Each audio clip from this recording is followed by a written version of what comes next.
मोहतरम बुज़ुर्गों, दोस्तों, अज़ीज़ साथियों और इस्लाम के गयूर नौजवानों, जैसा कि हर इंसान को ये बात मालूम है कि अल्लाह ने जो इंसान को माल दिया है ये अल्लाह की बड़ी नियामतों में से एक नियामत है।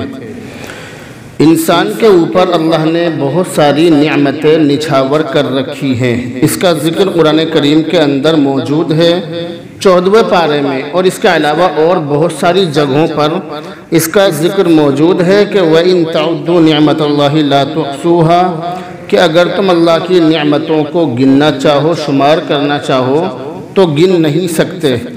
इतनी सारी नियामतें अल्लाह ने अपने बंदों के ऊपर निछावर कर रखी हैं और दिन रात बंदे उन नियामतों को इस्तेमाल कर रहे हैं। माल भी अल्लाह की बहुत बड़ी नियामत है और अल्लाह की बड़ी नियामतों में से नियामत है। वैसे तो अल्लाह की हर नियामत बहुत बड़ी है। इंसान अल्लाह की दी हुई चीज़ों को जो इस्तेमाल कर रहा है वो देखने में चाहे छोटी हो लेकिन वो बहुत बड़ी है। इसी तरह से माल जो है वो भी बहुत बड़ी अल्लाह की नियामत है। माल इंसान की ज़रूरतों को पूरा करने के लिए बनाया गया है। इंसान दुनिया के अंदर अपनी ज़रूरतें माल से पूरी करता है। माल का तबादला होता है, यहाँ से वहाँ और वहाँ से यहाँ माल आता है और एक दूसरे की ज़रूरतें पूरी होती हैं। मैं सामने वाले को पैसा देता हूँ, सामने वाला मुझे उसके बदले में मेरी ज़रूरत की चीज़ देता है। तो पैसा एक ज़रूरत की चीज़ है और आनी जानी चीज़ है। पैसा किसी की ग़ुलाम नहीं है, बल्कि आज मेरी जेब में है, कल तुम्हारी जेब में, फिर कल तुम्हारी जेब में से घूमकर वही पैसा मेरी जेब में आ जाएगा। एक ही पैसा इंसान की जेब में न मालूम के ज़िंदगी में कितनी बार आता है और जाता है। वही 10 का नोट, वही 100 का और 2000 का नोट न मालूम कि उसकी जेब में कितनी मर्तबा आ रहा है और फिर वापस जा रहा है। तो ये कोई दायमी चीज़ नहीं है, ये ऐसी चीज़ नहीं है कि जो इंसान इसके ऊपर बिल्कुल भरोसा करके बैठ जाए। इस तरह की चीज़ नहीं है।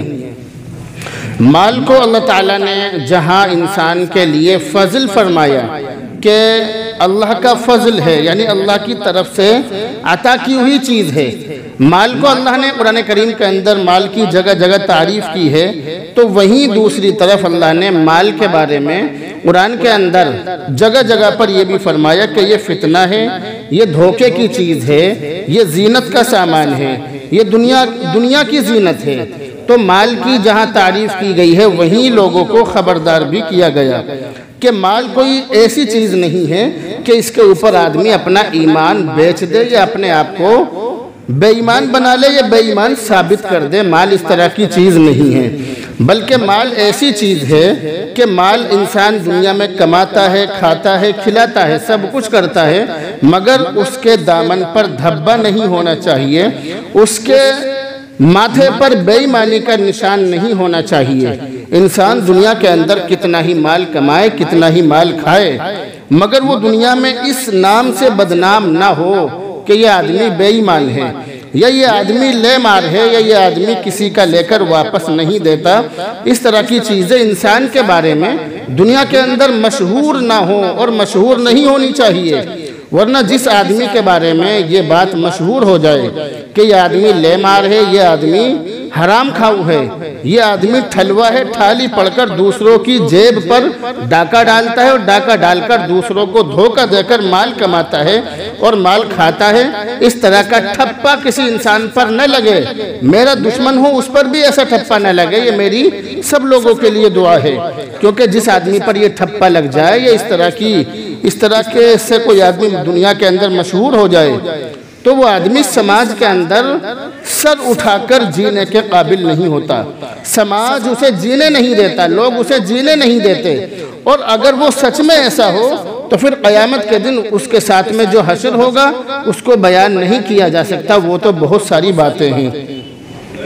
बहरहाल मेरे अर्ज़ करने का मकसद ये है कि अभी 3-4 दिन पहले हापुड़ शहर के अंदर जो जितनी भी मस्जिदें हैं, सब मस्जिदों के इमामों की एक मीटिंग हुई। उस मीटिंग के बाद वो जो मीटिंग हुई, उस मीटिंग में जो हमारे यहाँ पर ब्याज और किस्तों का जो लेन देन है, जो हमारी माँ बहनें किस्तें लेती हैं, हमारी माँ बहनें किस्तें उठाती हैं और फिर हर हफ्ते या हर महीने जैसे भी उसको अदा करती हैं, ब्याज के साथ उठाती हैं, ब्याज के नाम पर उठाती हैं और फिर उनको अदा करती हैं। तो इसके बारे में पूरे शहर के उलमा, पूरे शहर के मौलवी, पूरे शहर के मुफ्ती और इस शहर के हर मदरसे के और हर मस्जिद के जिम्मेदार सर जोड़कर बैठे और बैठने के बाद में सबने ये कोशिश की, इसके बारे में सबने गौर व फिक्र की कि किस तरह से इसको ख़त्म किया जाए। तो उसके बारे में एक मस्जिद के एक इमाम साहब ने अपना तजुर्बा भी पेश किया कि हमारे यहाँ पर तकरीबन 12-15 मकान ऐसे थे जिनमें किस्तों का सिलसिला चल रहा था, लेकिन आज के ज़माने में, आज के वक्त में अल्हम्दुलिल्लाह, क्योंकि अब से तकरीबन 4 साल पहले भी यहाँ की मरकज़ मस्जिद में इसके बारे में मीटिंग हुई थी, तो उसके अंदर कुछ बातें रखी गई थी। तो हापुड़ के अंदर एक महल्ला ऐसा है अल्हम्दुलिल्लाह कि जहाँ पर इस तरह का लेन देन नहीं है, वो तमाम चीज़ें वहाँ से ख़त्म कर दी गई हैं इमाम साहब के ज़रिए से। इमाम साहब वहाँ के जो लोग हैं, जो जिम्मेदार हैं, उनको लेकर खड़े हुए उन्होंने एक ऐसा निज़ाम कायम किया कि आज के वक्त में उस पूरे मोहल्ले के अंदर ब्याज लेने वाला अल्हम्दुलिल्लाह कोई नहीं है, क्योंकि ब्याज अल्लाह रब्बुल इज़्ज़त से सरासर जंग करने की तरह है। कुरान करीम के अंदर भी साफ तौर से फरमाया कि जो लोग ब्याज लेने वाले हैं वो अल्लाह से जंग का ऐलान कर रहे हैं, अल्लाह की तरफ से उनके लिए ऐलान जंग है। तो ब्याज यानी ब्याज में हम माल लेते हैं, ब्याज में हम माल लेते हैं, पैसा उठाते हैं। हमारी माँ बहनें किस्तों पर पैसा उठाती हैं और उसके बदले में बहुत सी मर्तबा उन्हें अपनी इज्जत भी नीलाम करनी पड़ती है। ऐसा बहुत सी मर्तबा हुआ है और होता है। इसके बारे में हम अब से 4 साल पहले भी यहाँ पर इस मसले को लेकर खड़े हुए थे, कुछ लोग खड़े हुए थे, लेकिन उन्हें कामयाबी नहीं मिल सकी थी। लेकिन जब खड़े होंगे तो इंशाअल्लाह कामयाबी मिलेगी। हर चीज़ का वक्त होता है, हर चीज़ का बदल होता है। जब उसके बदले में उनकी ज़रूरतों को पूरा किया जाएगा तो इंशाअल्लाह ताला ये चीज़ भी ख़त्म हो जाएगी। लेकिन ये हकीकत है कि ब्याज वो चीज़ है कि जिसने हमारे माशरे और हमारे समाज को बिल्कुल खोखला कर दिया है। ब्याज और सूद वो चीज़ है कि जो आज हमारे घर घर में दाखिल हो चुका है, क्योंकि अब से पहले ज़माने में लोगों में उधार लेने देने का रिवाज था। उधार लेने देने का रिवाज था, लोग उधार दिया करते थे, लिया करते थे, मगर वक्त मुतय्यना पर जो उन्होंने वक्त तय कर लिया उस वक्त पर वो दे दिया करते थे। मगर आज का ज़माना वो है कि अगर मेरे पास 10,000 रुपये मिसाल के तौर पर रखे हों और कोई ज़रूरतमंद मेरे पास पैसे मांगने के लिए आ जाए तो चाहे ज़रूरत से ज़्यादा हो लेकिन मैं उसको दूंगा नहीं, क्योंकि मुझे मालूम है कि ये लेकर वापस नहीं देगा। तो इस तरह का मिजाज बन गया, इस तरह की फ़ज़ा बन गई कि जिसका लो वापस मत दो, उधार के नाम पर ले लो, फिर वापस देने की ज़रूरत नहीं है। इसी वजह से लोगों के जहनों में आज ये बात बैठ गई कि अगर किसी से ताल्लुकात ख़राब करने हो या रिश्तेदारी ख़राब करनी हो तो उसको उधार दे दो, बस रिश्तेदारी अपने आप ख़राब हो जाएगी। क्योंकि लेते वक्त वो बिल्ली बनकर मियाऊ होकर पैसे लेगा और देते वक्त शेर बन जाएगा, और जब देगा तो बहुत ज़्यादा झगड़े होंगे, बुरे बनेंगे। इस तरह से होता है और इस तरह से हो रहा है। तो ये जो हमारे यहाँ पर उधार लेने देने का रिवाज था ये ख़त्म हो गया। उसकी वजह से लोग दूसरों से ब्याज के तौर पर, ब्याज पर चाहे कितने ही % का हो, लेकिन लेने पर मजबूर हो गए। तो ये जो लोग पैसा लेने वाले हैं, उधार लेने वाले, इनको अपनी नीयत सही करनी पड़ेगी। क्योंकि हमारे यहाँ पर हमने ये देखा है कि उधार के तौर पर पैसा लेने वाले जो लोग हैं ज़्यादातर उनके ऊपर ये ठप्पा लग जाता है कि ये लेकर वापस नहीं देते। और बहुत सारे लोग तो मेरे पास भी आते हैं, और यहाँ पर इस मस्जिद के अंदर एक आदमी इस वक्त में ऐसा बैठा हुआ है, मैं उनकी तरफ देखूंगा नहीं, लेकिन उन्होंने मुझे अपना तजर्बा बतलाया कि उनके तकरीबन 3 करोड़ रुपए मार्केट में फंसे हुए हैं। 3 करोड़ रुपए इस मस्जिद के अंदर वो इस वक्त में मौजूद हैं। तो इस तरह के लोग हैं, यानी हमने किसी को माल दे दिया तो वापस पैसा देने के लिए वो तैयार नहीं है। तो लोगों के अंदर ये बात आ गई कि जिसका ले लो वापस मत दो, जिसका हमारी जेब में आ जाए वापस देने की जरूरत नहीं है। इस वजह से ब्याज का जो कारोबार है वो फल फूल रहा है, ब्याज का कारोबार बढ़ चढ़कर आगे बढ़ रहा है। और मैं इस बयान को ज़्यादा जोश में नहीं बल्कि संजीदगी के साथ आपको समझाने की कोशिश कर रहा हूँ कि ज़्यादा ऊंची आवाज़ से बोलने की ज़रूरत नहीं है, लेकिन बात को समझने की ज़रूरत है। क्योंकि ब्याज वो चीज़ है कि जिसके बारे में अल्लाह के नबी अलैहिस्सलातु वस्सलाम की एक बहुत मशहूर हदीस मैंने किसी एक किताब के अंदर पढ़ी थी, हदीस की किताब के अंदर। उसके अंदर ये लिखा था कि एक ज़माना ऐसा आएगा कि लोग ब्याज के धुएं से भी महफूज नहीं रह सकेंगे। लोग ब्याज तो ब्याज, इसके धुएं से भी महफूज नहीं रह सकेंगे। यानी अगर मैं डायरेक्ट ब्याज का पैसा ना भी लूं तो भी मेरे अंदर ब्याज का पैसा और ब्याज का माल जाएगा। हम जो शादी ब्याहों के अंदर दावतें खाते फिरते हैं, दावतें उड़ाते हैं, इमाम साहब भी, मौज़िन साहब भी, मस्जिद के सदर साहब भी, मस्जिद के मुतवल्ली भी, मस्जिद के नमाजी भी, मस्जिद के जिम्मेदार भी और महल्ले के जिम्मेदार भी और शहर काजी भी, यहाँ तक के वक्त के बड़े बड़े नमाजी भी शादी ब्याहों के अंदर जाते हैं, दावतें खाते हैं, मगर उसके बारे में कभी ये पता करने की कोशिश नहीं करते कि ये जो गरीब खाना खिला रहा है ये ज़कात के पैसों से खिला रहा है या ये गरीब ब्याज के पैसों से खिला रहा है। कभी इस बारे में मालूम करने की ज़रूरत नहीं होती है। बस यह है कि दावत खानी है तो खानी है। कई दिनों से जायका खराब हो रहा है, आज कोरमा मिलेगा, बिरयानी मिलेगी, तरमाल मिलेगा। कई दिन से दाल खाते खाते और सब्जियां खाते खाते पेट ने जवाब दे दिया, अब जरूरत इस बात की है कि शादी में जाया जाए और वहां जाकर मुर्गे बकरे तोड़े जाएं, अपने पेट को खुराक दी जाए। तो खाने से मतलब है, ये मालूम करने से मतलब नहीं है कि ये माल आ कहां से रहा है। ब्याज तो ब्याज, ब्याज के धुएं से भी लोग महफूज नहीं रह सकेंगे। मैं भी शादी ब्याहों में जाता हूँ, नहीं मालूम कि मुझे वो क्या खिला रहा है। आप भी शादी ब्याहों में जाते हो, नहीं मालूम कि उसने कितने % के ब्याज पर पैसा लेकर आपके लिए खाने का इंतजाम किया है। इस बात को नहीं कहा जा सकता है। तो ये वो जमाना चल रहा है कि अपने ईमान को और अपने आप को बचाने की जरूरत है।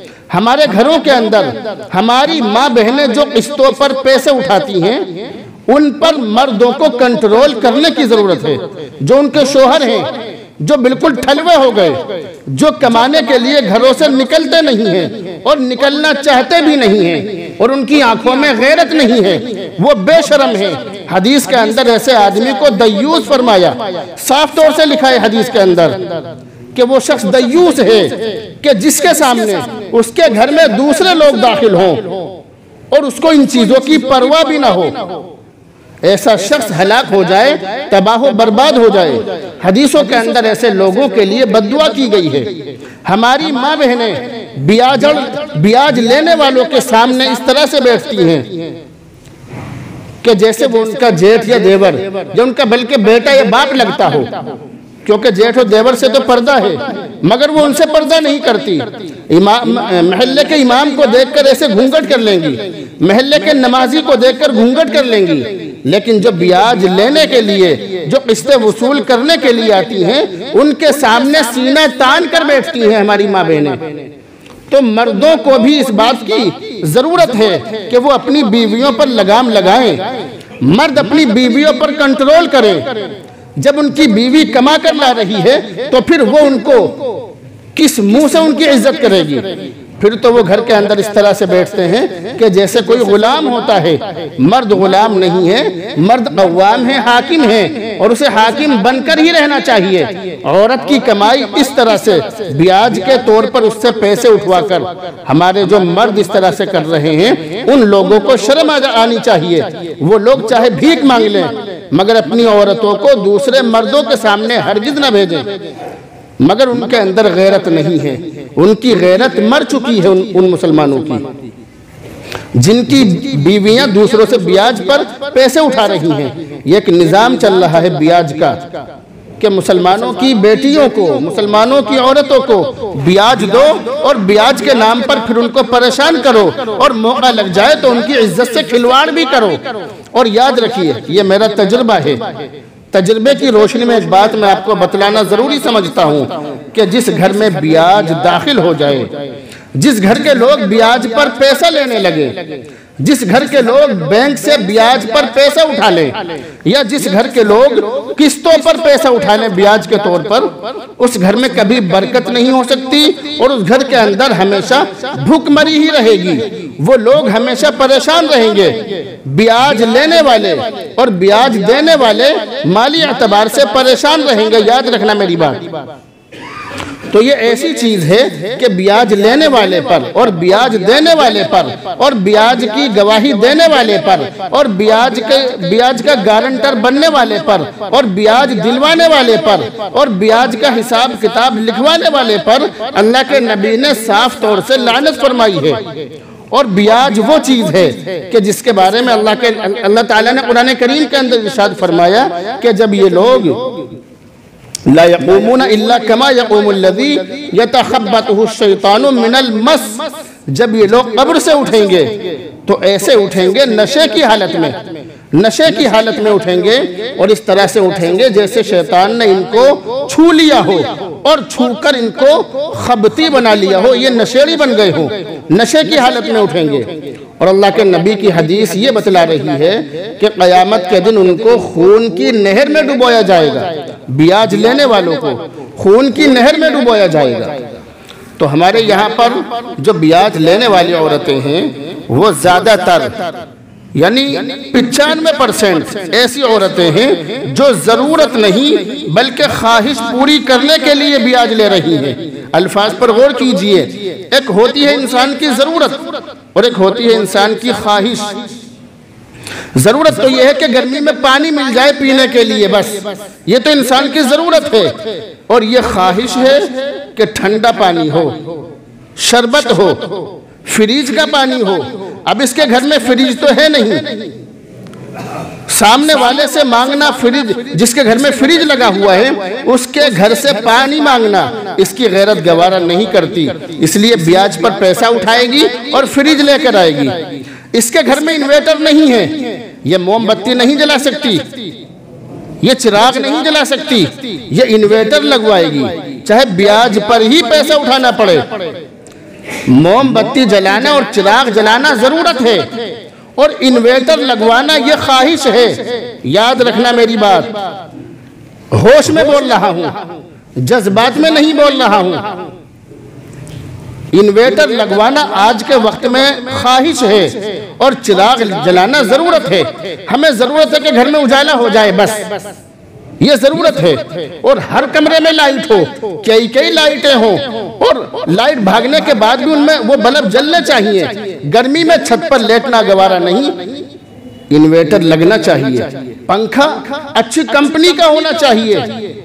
वो लोग कहाँ गए जो हलाल खाते थे और अपनी औलाद को हलाल खिलाते थे मगर अपनी जरूरतें पूरी करते थे। बस आज के जमाने में किसी को कहीं जाना हो मोटरसाइकिल जरूर हो, चाहे कहीं से ब्याज पर पैसे उठाने पड़े, बस से सफर नहीं करेंगे, कार होनी चाहिए, बढ़िया से बढ़िया गाड़ी होनी चाहिए। जरूरत तो इस बात से पूरी हो जाएगी कि अगर हमें गाजियाबाद जाना हो या दिल्ली जाना हो तो बाहर निकलो, बस में बैठो और दिल्ली पहुंच जाओ, ये जरूरत है। और ख्वाहिश ये है कि बढ़िया से बढ़िया 30-40 लाख रुपए की गाड़ी हमारे नीचे हो, एक ड्राइवर भी हो, चाहे उस गाड़ी को खरीदने के लिए और ड्राइवर की तनख्वाह पूरी करने के लिए ब्याज पर पैसा उठाना पड़े, ये ख्वाहिश है और वो जरूरत है।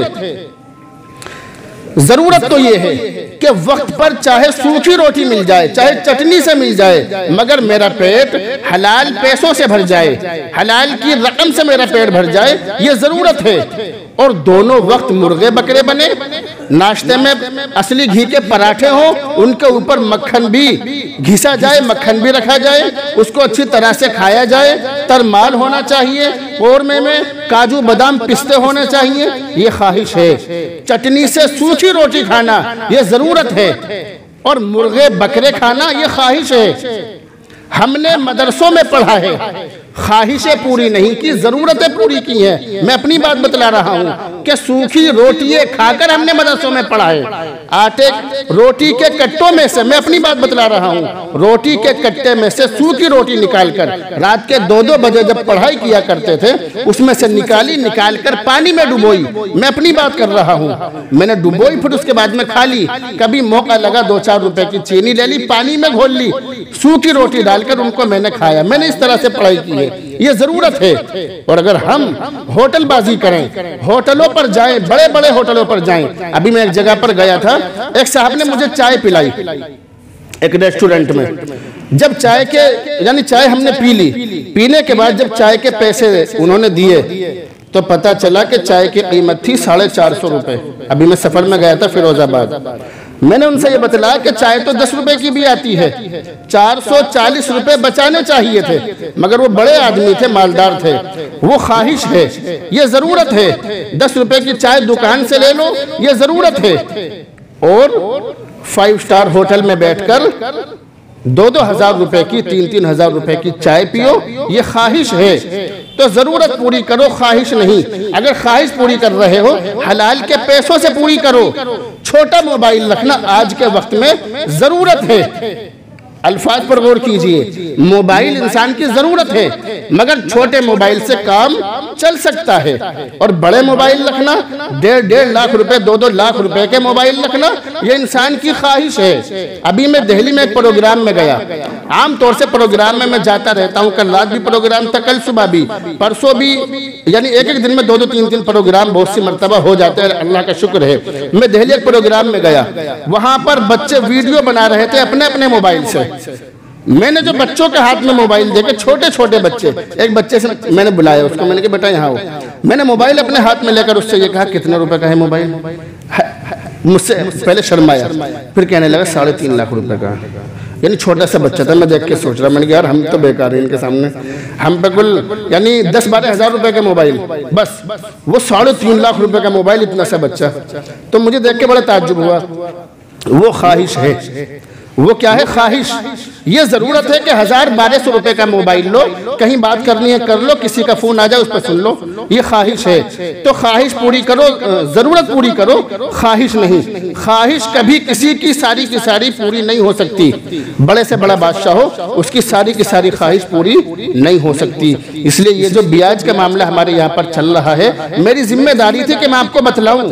अमल करना न करना ये आपकी जिम्मेदारी है। क़यामत के दिन आप मेरा गिरेबान नहीं पकड़ सकते कि हमारे इमाम ने हमें नहीं समझाया था। मेरा काम समझाने का है। अपनी अपनी बीवियों को रोको कि वो ब्याज ना लें, और जिन लोगों ने ब्याज ले रखा है, जिनकी बीवियों ने ले रखा है, जल्दी से जल्दी उसको ख़त्म करने की कोशिश करें। अल्लाह के गुस्से से बचें, अल्लाह की लानत से बचें, और अपने बच्चों को भी बचाएं। अल्लाह रब्बुल इज़्ज़त अमल की तौफीक।